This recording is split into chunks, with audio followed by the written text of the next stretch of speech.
of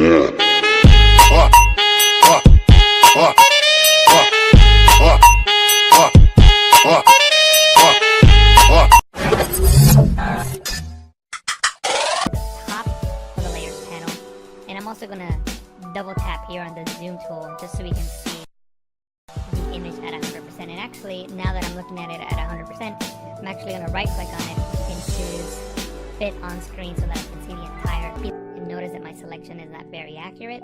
You shouldn't spend too much time at this moment. If you select an area like this part here that is obviously not going to be part of the selection, I'm going to hold Alt, Option on the Mac, click and drag just to refine that selection just a little bit more.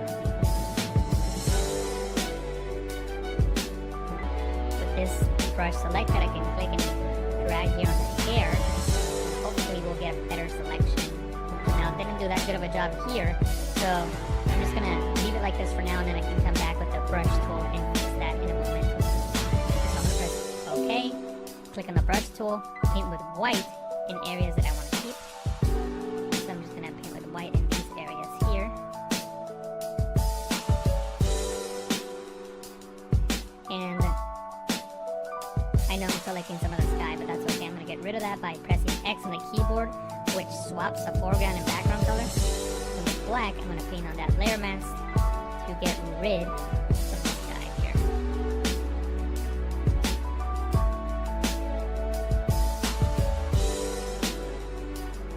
And I'm not going to take the time to do so now.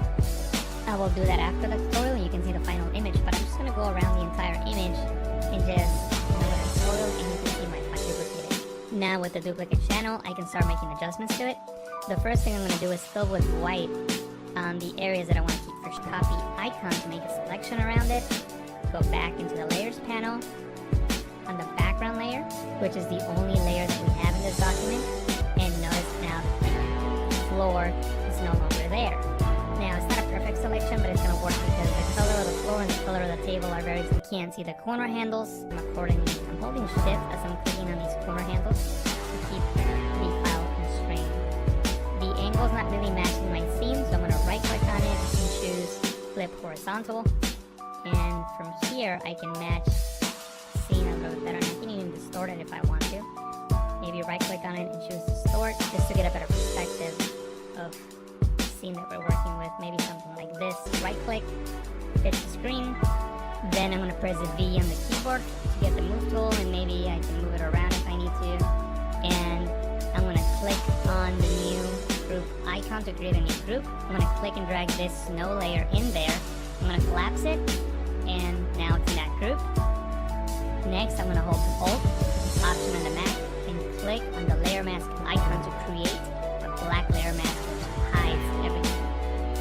Then, with the brush tool, I can paint with white on this layer mask to start revealing some of that snow.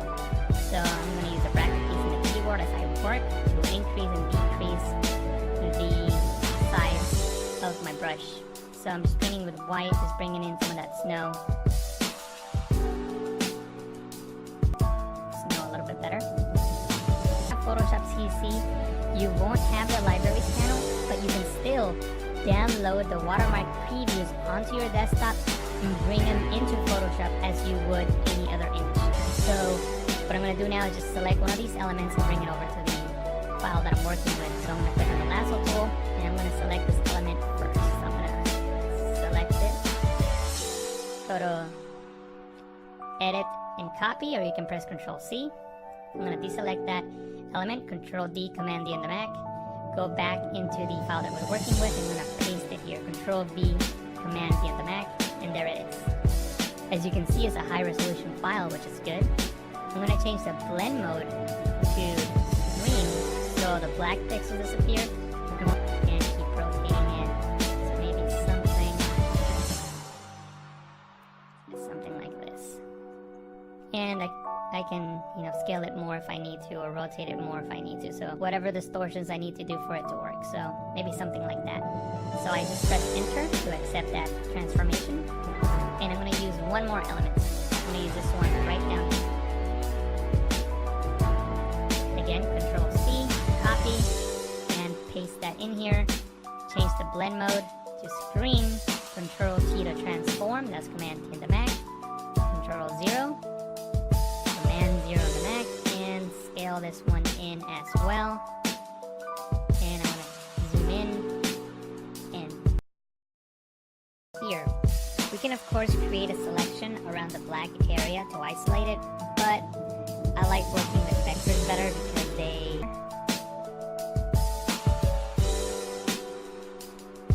and I know I'm selecting some of the sky, but that's okay. I'm going to get rid of that by pressing X on the keyboard, which swaps the foreground and background color. So with black, I'm going to paint on that layer mask to get rid of the sky here.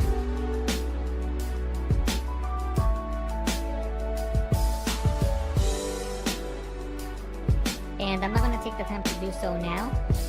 I will do that after the tutorial and you can see the final image, but I'm just going to go around the entire image and just make sure that everything is masked out accordingly.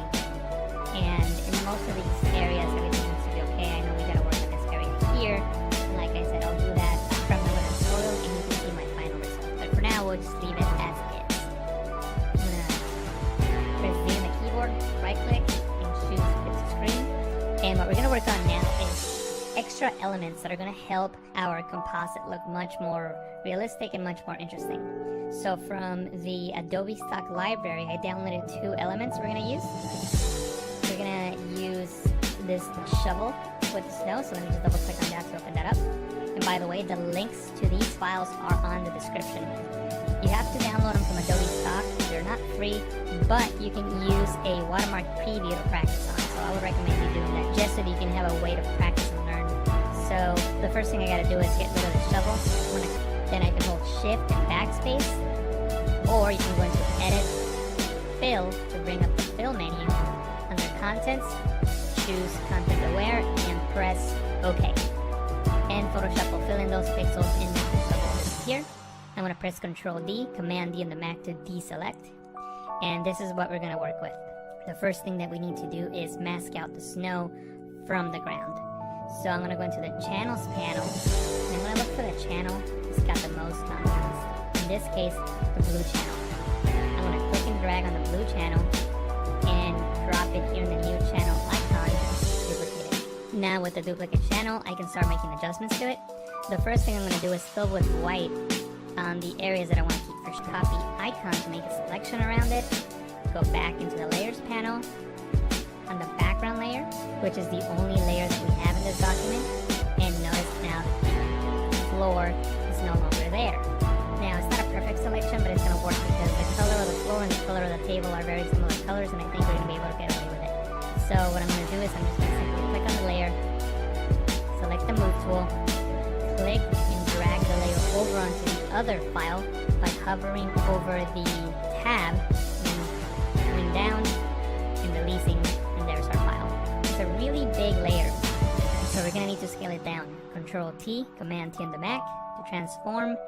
We can't see the corner handles, so I'm gonna press Control 0, Command 0 on the Mac. There's the corner handles, and now I'm gonna adjust them to isolate it. But I like working with vectors better because they give you smaller file size. We have shape on the Options panel on the drop down. Click on one corner. Space bar. Now the color of the shape really doesn't matter, so I'm just going to make it red just so that you can see it. There it is, red.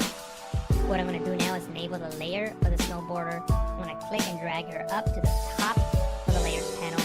And I'm also going to double tap here on the zoom tool just so we can see the image at 100%. And actually, now that I'm looking at it at 100%, I'm actually going to right click on it and choose Fit on Screen so that I can see the entire field. Notice that my selection is not very accurate. You shouldn't spend too much time at this moment. If you select an area like this part here that is obviously not going to be part of the selection, I'm going to hold Alt, Option on the Mac, click and drag just to refine that selection just a little bit more. With this brush